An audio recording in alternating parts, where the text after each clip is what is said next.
Free agent quarterbacks, where will they land? We've got a few of them to get to.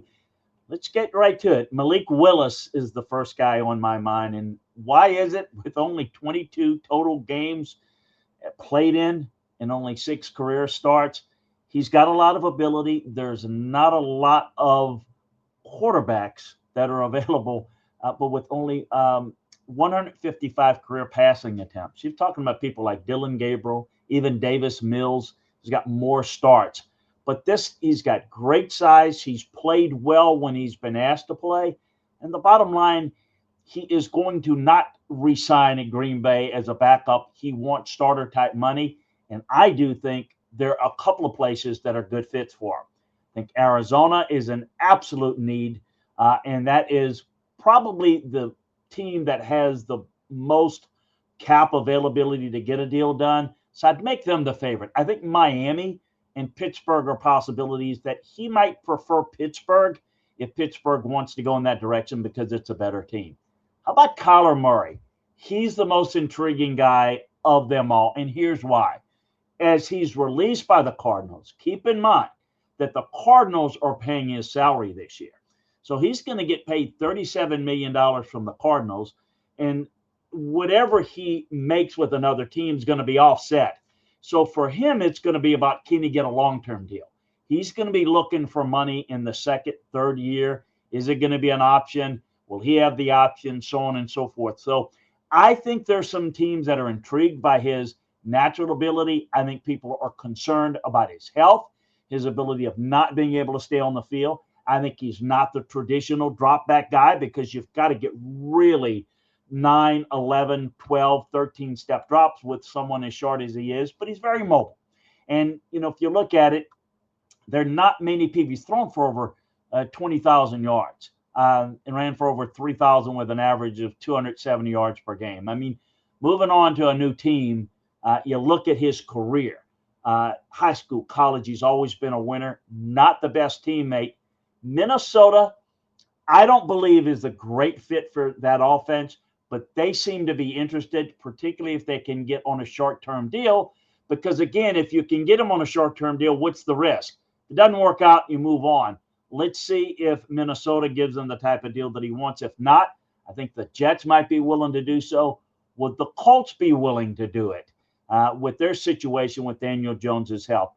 I think Minnesota looks like the best landing spot. How about Aaron Rodgers? I think it's retirement or the Steelers for him. I don't see a real market for him.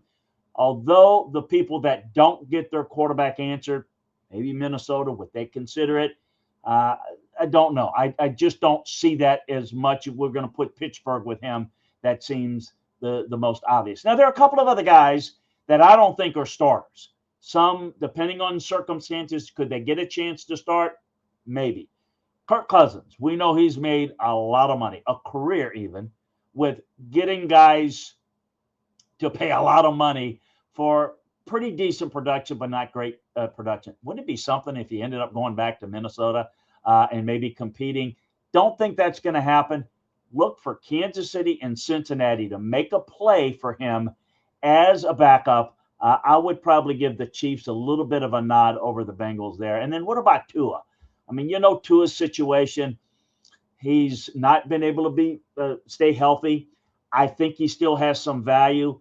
I think Minnesota, depending on what happens, might be a possibility. But let me go ahead and make a case for Atlanta.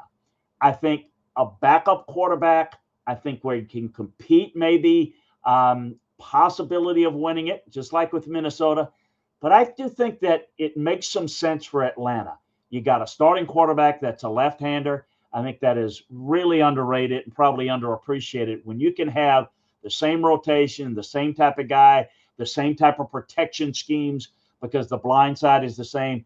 I think the best fit for him is Atlanta. And again, if Minnesota ends up being the favorite for Kyler Murray, then I would make Atlanta the favorite there. Now, let's go into the draft guys. Well, I think Fernando Mendoza is very easy.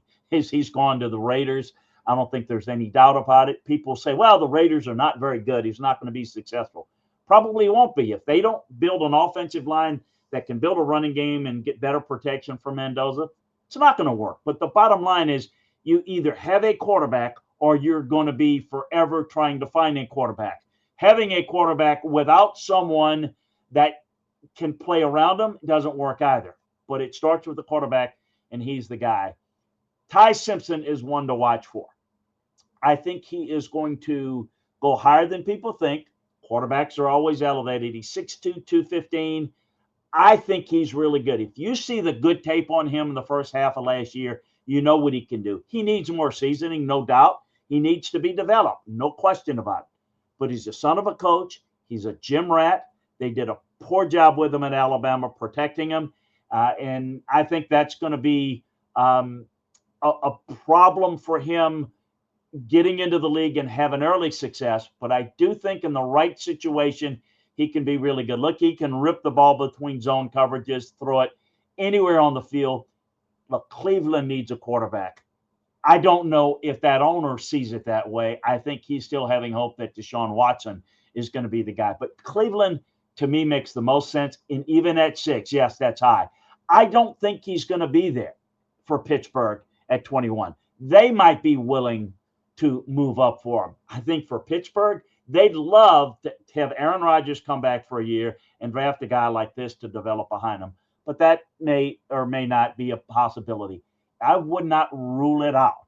I don't think it's going to happen, but I would not rule it out for Ty Simpson to be considered for the Jets in Arizona, particularly if they're willing to move down a few spots. So that's a look. It's not all the free agents, and certainly we threw in a couple of draft picks that are going to factor into it because the draft and free agency goes hand in hand. We appreciate you joining us. What's your thoughts about this? Do you like any of this? Let us know. Do you like where we got your favorite quarterback going to your favorite team, or what your favorite team is looking at in terms of quarterbacks? We appreciate you joining us. Catch us again next time, everyone.